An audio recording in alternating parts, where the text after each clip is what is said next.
Hello and welcome to Got Clutter, Get Organized, the conversation. I am excited because returning guest Rachel Arbuckle of 2000 Paces Photo Organizing is here, and we're going to talk about the psychology of really just kind to organize, but also just go through our photos and memorabilia. Rachel, thank you so much for returning. I can't wait to dive into our conversation. Yeah, it's so important, right? It's there's the the process of organizing your photos, and I could tell you step 1, step 2, step 3 and how to do things, and it's important, but if you can't get through the psychology of doing anything, whether it's cleaning out your closet or going through photos, you're not going to find success. So I'm thrilled to be back, Janet. Thanks. So before we get into that conversation, Rachel, what made you decide to name your business 2000 Paces Photo Organizer? Of course, I love the little girl with her little Yeah, handbag from I know it's cut off a little bit. There you go. And she's backwards. But so I'm so glad you asked that. And in hindsight, sometimes I wonder if it's complicated, but there is a story behind it. And 2000 paces in biblical times, so those that have a connection with the Old Testament, in 2000 paces represented a day's journey. And we are trying to capture our client's journey. So the little girl here, who may or may not look a little like me, she's on a little path. Oh, It's I a little hard to see, see. but she's on a path, and it's about her journey. And every one of our clients that we work with, and every person that's out there trying to organize their own photos, you have your own journey, and the way that you want to reconnect with those memories and the way you need to organize them is going to be dependent on your journey and capturing your journey, whether or not there were some difficult times or some hopefully more fabulous times. It's still your unique journey. So that's where that comes from. Thanks for Mm, asking. I love it. Every time I think about it, 2000. So now that I know. So as we started talking earlier about the psychology and then the photo organizing, like how does I guess, people don't really think about that when they're digging in those boxes and those bins. So how does that really impact us moving forward with those projects? Yeah, absolutely. I mean, it depends on the challenge in front of us. So, for example, we had a client who lost her mom at a young age. Her mom was in her early 50s, which is just far too young to lose a mom. And she and her sister took, historical photos and photos of their mom and put them in a box, and they ended up in the attic. And it was 20 years before she was able to come to us and say, I think I'm ready.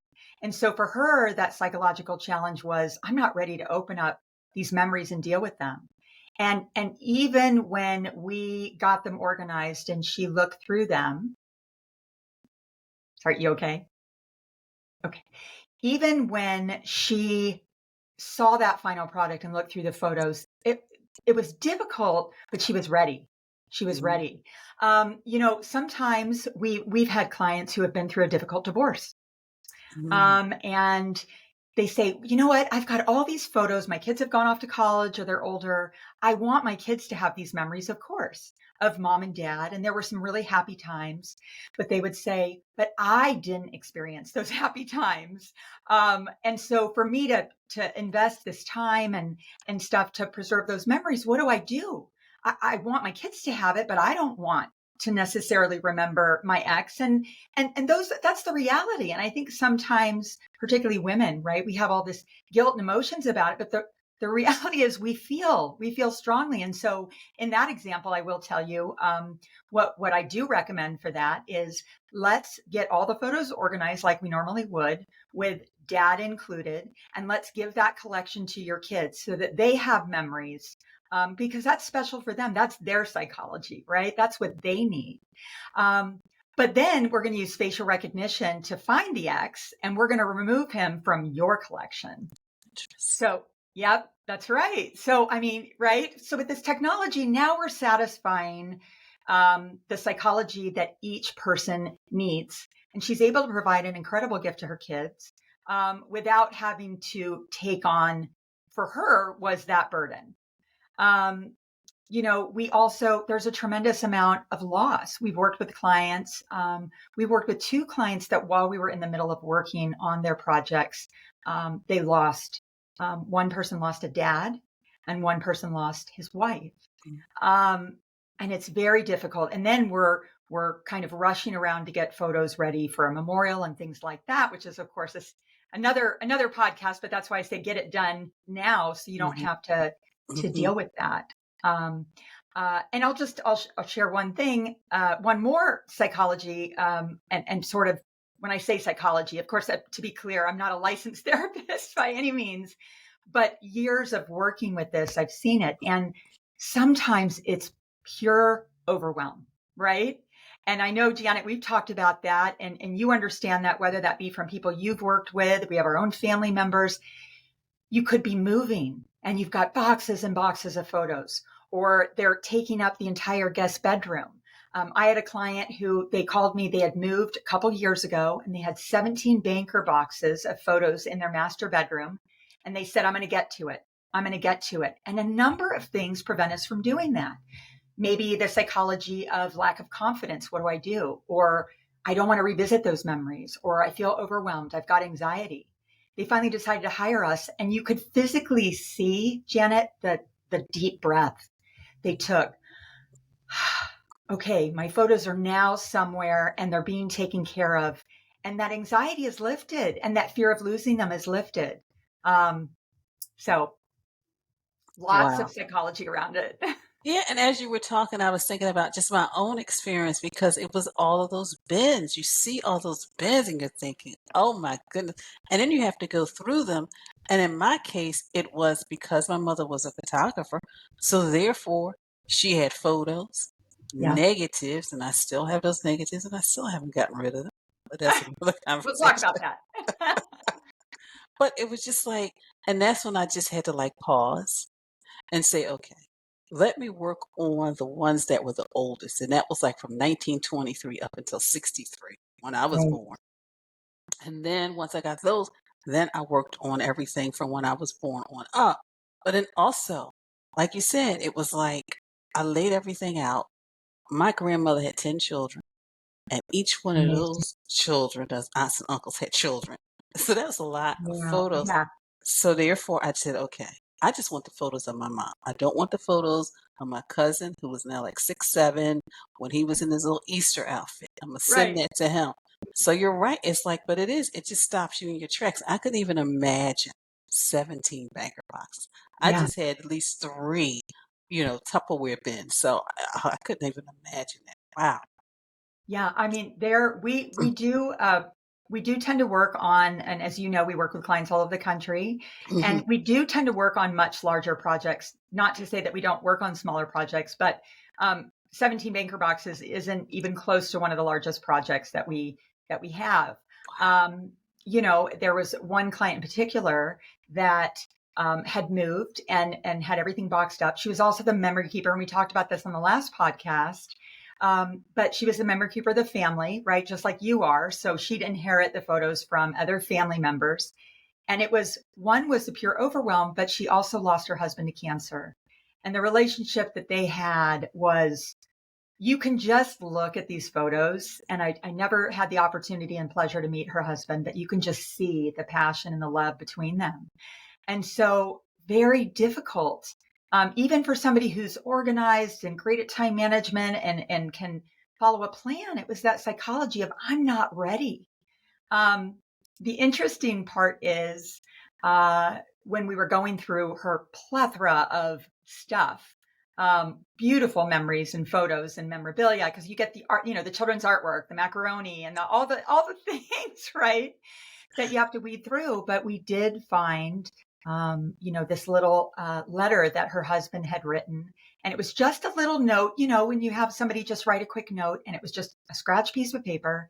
And I said, I love you forever and always, B. And it was just tucked away amongst the stuff, because in that moment it was sweet, but it didn't feel significant.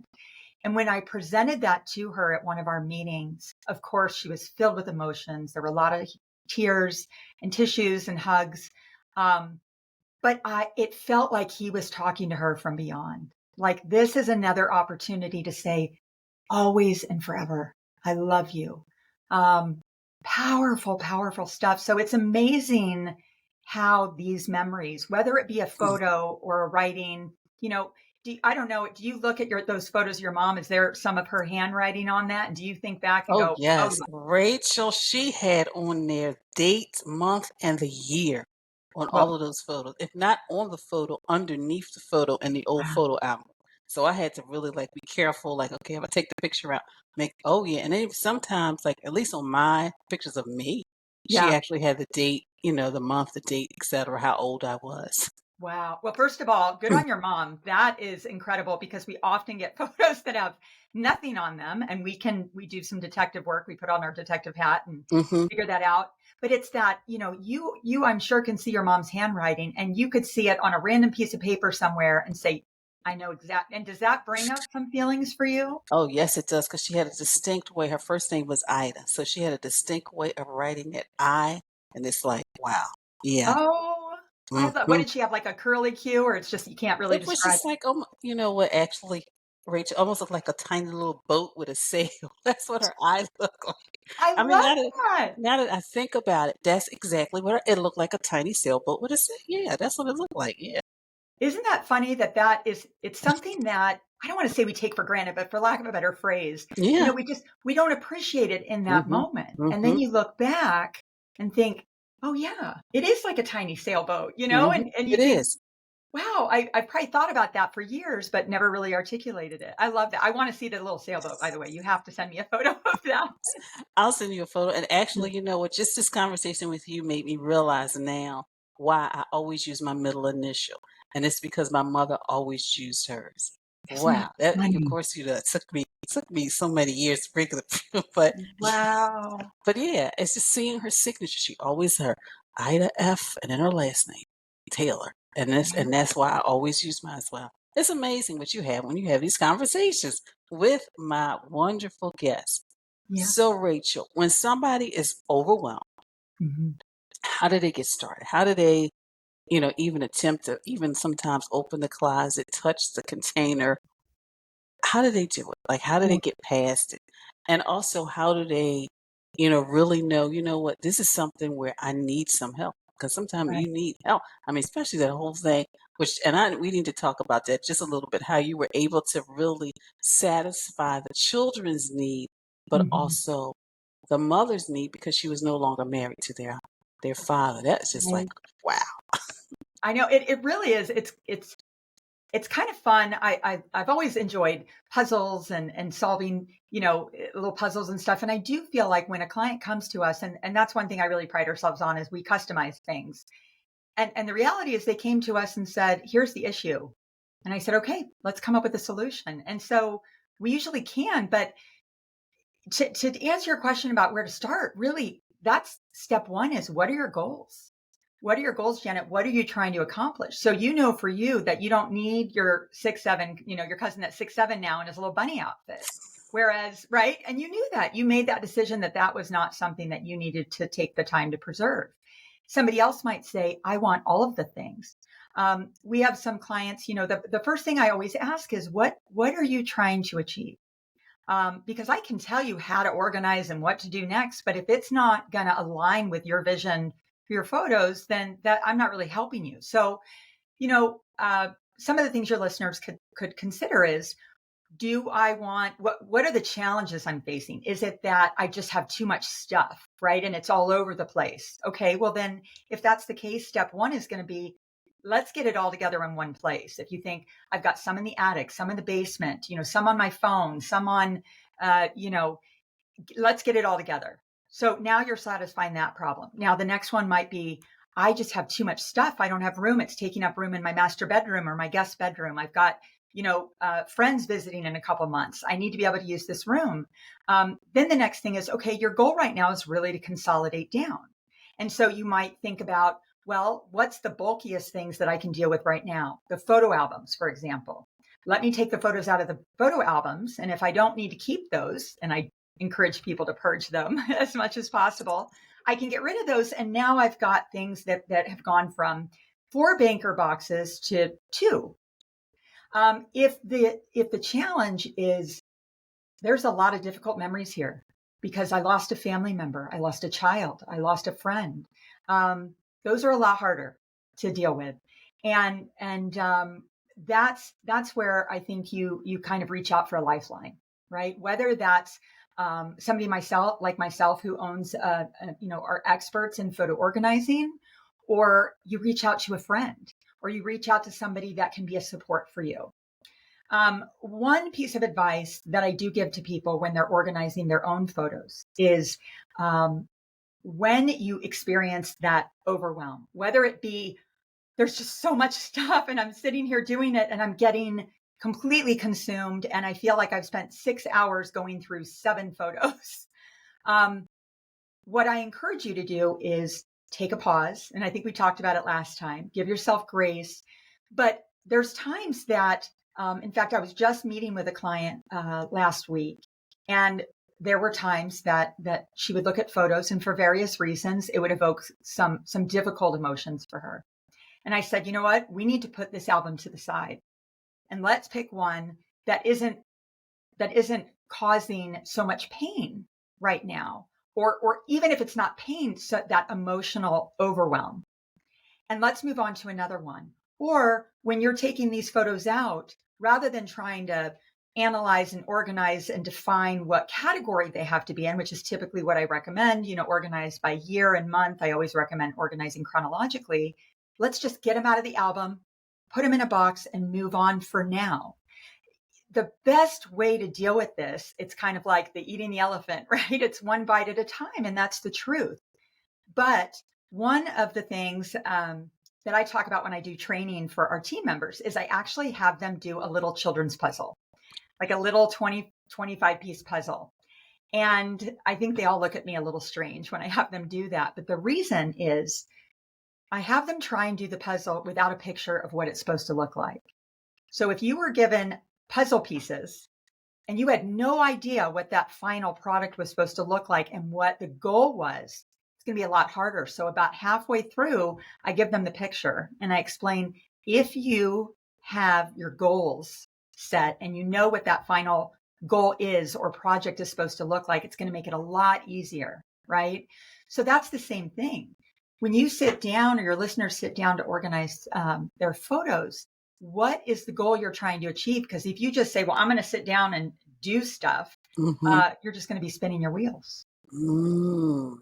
I like what you said. I mean, there were so many things running through my head, Rachel. I know I jumped on you a lot there, Janet. I'm sorry. But it was just like it's like the whole emotion sometimes of just going through photos. Because like you said, I can look at a photo. One in particular comes to my mind.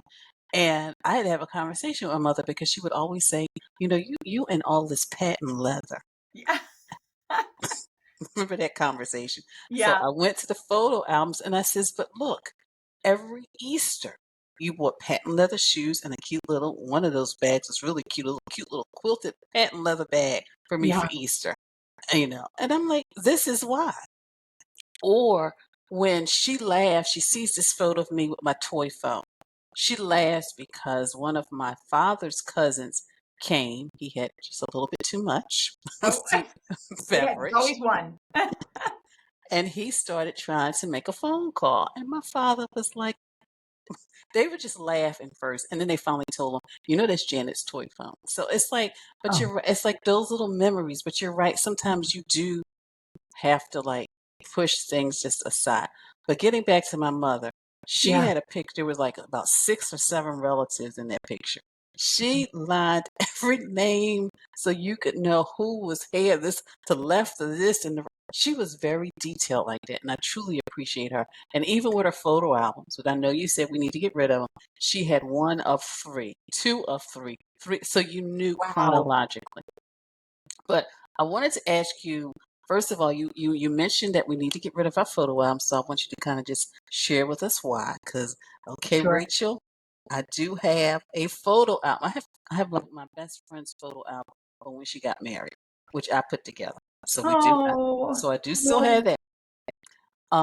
But also just a little bit more on just what are some of the things that you see that are exciting and changing in photo organizing? I Yeah. mean, the whole taking out, which can really be helpful and can be healing for someone. Because yes, I can see all the beautiful pictures of my children, but of course, the relationship with their dad didn't work out. But then they Mm, have a right to see that picture with all of us together. So, Right. Yeah, and I thank you for sharing that because it's not uncommon. It's very common in this day and age, and there's a lot of emotions. And as moms, we want to give our kids, we want to show them their roots, and we want to show them that connection. And there's something powerful about understanding who we are today based on our past. But it doesn't mean that there's not pain for us because we lived maybe a different experience than they did. So on the photo albums, just to touch on that, I'm glad you brought it up again because I want to clarify that I'm not necessarily encouraging people to get rid of all of their photo albums. I would say that probably 75% of the time it makes sense to get rid of the album after you remove the photos. And I'll tell you a couple reasons why I do recommend it 75% of the time. One is if you have those old adhesive albums, right, where you have to pull that plastic back, the old, right, 50s, 60s, 70s, 80s, you know what I'm talking about. We've all got them, right? Those chemicals are destroying your photos. And when you take the photos out, even if you digitize them, you can't put them back in because inevitably that adhesive is no longer working. So those should really be disposed of after you take the photos out. The other thing is simply space. So we had a client that came in and she had an incredible amount of stuff. And she said, I don't even know if when you're done, I want it back. And she came in actually a couple of weeks ago to just see how the progress was going. And she had a few more things, believe it or not, to drop off. And she said, oh my goodness, you went from these pile. I mean, it was on the floor, it was on the tables, it was everywhere. And we had five large, you can see, anyway, five large archival boxes. Now that her photos, we got rid of the duplicates, we got rid of the poor quality, we got rid of the ones that she doesn't want to include, like, the Easter bunny photo of your cousin, right? Or the construction, that people don't want. Or do you need 20 photos of the Eiffel Tower from 1964? Right? I mean, once we consolidate that down without the albums, now you've got this clean collection of photos that are organized chronologically, whereas they might not be with the albums and they might take up more room. Now, the 25% of the time that I say, go ahead and keep your albums, the reasons I might suggest that is, first of all, if that's something important to you, then we want to figure out a way to make that work. I never want to encourage somebody to throw something out that they feel like they have a connection with or until they're ready to do that. I'm always going to give best practices and make recommendations, but it's up to you. So there might be an album, for example, that has your mom's writing on it with the I as the sailboat, and it's written on the actual album. And you say, you know what? I can scan this, but I want to hold on to this. She touched this album. This is her handwriting. Sometimes you might have an album that has engraving on it and has, or somebody sewed. You remember those old ones that we'd sew the fabric on the album? And you know what I'm talking about? yes, Rachel. You have one of those, right? Or seen them Yes, at least. yes, I have one of those. I used to create those too, but yes. I did. I created one too. It was a big thing for a while. Mm-hmm, And maybe that's special to you. So mm-hmm. again, it's going back to your goals. What is it you're trying to achieve? If you live in a small space, we have a lot of clients that are downsizing to senior living, or they're empty nesters and they just moved to another house. They don't have that huge basement anymore, or that extra room. Then they have to consolidate. Did that answer your question on that one? Yes, yes, it does. And it Okay. actually answered my question to a couple of albums. I'm definitely going to get rid of the one from when I was in college. I can get rid of that album. But the one that I created when my best friend got married, I took Yeah. my dress, the bottom of my dress, and I used that fabric to cover the album for myself. Oh, Yeah, so that is yeah. incredible. Oh my goodness. So I'm going to keep that one, but everything else is gone. I love it. That one has some meaning. And so it's okay to keep them. It's Mm-hmm. just, let's look at the goals and figure out a Yeah. plan for the Mm-hmm. puzzle, right? Let's have the big picture. Mm-hmm. Um, and then your next question was kind of, I think you might have to clarify, but what is the future of photo organizing look like? Yes. Mm-hmm. So, it's an exciting time Mm. to be in this industry. And the reality is, we are taking more photos than we ever have. We all carry cameras in our pockets and in our purses, right? Everywhere we go. And the baby boomer generation, is the biggest population. And unfortunately, they are getting older and we are losing them. And when that happens, that means that we're inheriting their stuff, right? And we're inheriting all of this print and slides and photo albums and negatives, right? But then we're also in this world where we're taking everything digitally, and there's a disconnect. What do I do with all these print items that are just taking up room in my closet and attic and so on? But I've also got all these digital items. How do I merge those worlds? And so that's one of the things that we are working to do is let's preserve the memories from the time when we just had print photos and we had fewer. And whether it was a good photo or not, you still ended up getting it developed because you didn't know. And then we That's true. right? And then we merge that with the photos today where you take 4,000 photos of one thing, and that's overwhelming too. So we merge it all together. We come up with a consolidated collection, use facial recognition and keywords and come up with something. And then we can make the photo books or put them in photo albums if that's something you want, or make a video slideshow and start enjoying your photos. My concern for many people is we all take so many photos, but we rarely, I think, on average, go back and enjoy them. And I think that's for a couple of reasons. I think life is just busy, Janet, right? We are just in this hamster wheel of life nowadays with technology and things. But there's oftentimes we want to go back and see those photos and we can't find them because our phone is, or our computer, right, is inundated. So I want to help people reconnect with those memories. I want to help them consolidate it, and I want to help them enjoy them so they can, all those memories and all that time you spent on that wonderful trip or that wonderful wedding, Yeah. you want to go back and visit it because otherwise, what's the point in taking the photos? Yeah. Yeah. Yeah. Wow, Rachel. I could talk to you for hours. I would love to talk for your hours. We'll have to make that a date. So, how can people connect with you, find out your services, what you can do for them, the family? Because, sometimes it may be just a family like, look, we just need to get together because we've got like 30 or something boxes Yeah. between all of us, and we need to reach out to Rachel. So, how can they connect with you, Rachel? Absolutely. So the quickest way, of course, is to go to our website at 2000paces.com. So it's the number 2000, like 2000 steps, 2000paces, PACES.com. At the very top, it'll say free consultation. You can click on that. There's a calendar. And so you can pick a day and time. And I try to have every free phone consultation. So I personally try and have those phone calls. Obviously, sometimes I'm out of town, but I try and have those phone calls. And it's at no charge, and it's an opportunity to just share, you know what, here's our challenge, here's what I've got, how would you guys deal with that? And there are many times that they say, great, let's move forward. And there are times where I just give some tips and say, this is what you can do to get started, and we're here as a resource.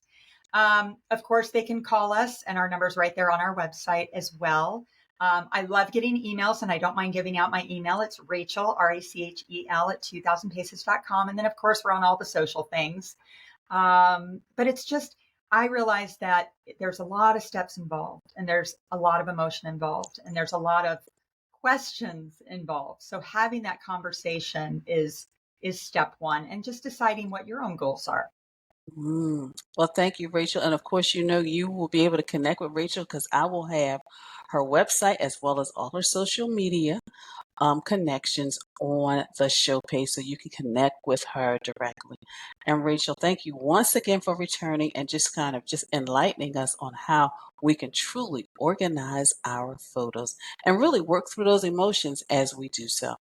Absolutely. Thanks again for having me, Janet. Always a pleasure.